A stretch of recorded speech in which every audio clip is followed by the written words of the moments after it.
अस्सलाम वालेकुम फ्रेंड्स, मैं हूं अली और आप देख रहे हैं अली जे टेक। आज की इस वीडियो में हम साउंड टेस्ट करने वाले हैं लॉजिटेक Z625 का। और दोस्तों, अगर आप साउंड का अच्छा एक्सपीरियंस करना चाहते हैं तो हेडफोन इस्तेमाल कीजिएगा। तो चलते हैं अपने साउंड टेस्ट की तरफ।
तो फ्रेंड्स, कैसा लगा आपको इनका साउंड?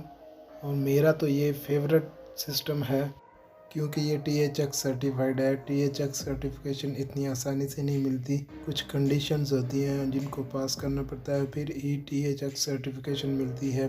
और इसमें 7 इंच का सबवूफर प्लेस किया गया है जो 130 RMS पावर की साउंड प्रोड्यूस करता है। और दोस्तों, इसकी जो बेस है वो काफ़ी ज़्यादा कमाल की है। अगर आप सामने की तरफ बैठे हो तो आपको हार्ट पे काफ़ी महसूस होगी। और अगर बात करें इनके सैटेलाइट स्पीकर की, तो उनकी साउंड भी काफ़ी ज़्यादा कमाल की है। और इनके जो वोकल्स हैं उनकी क्वालिटी बहुत ही अच्छी है। तो फ्रेंड्स, ये थी आज की वीडियो। अगर आपको वीडियो पसंद आई है तो वीडियो को लाइक कर दें और हमारा चैनल अली जे टेक सब्सक्राइब कर लें। और आने वाली वीडियो तक के लिए दीजिए इजाज़त। अल्लाह हाफिज़।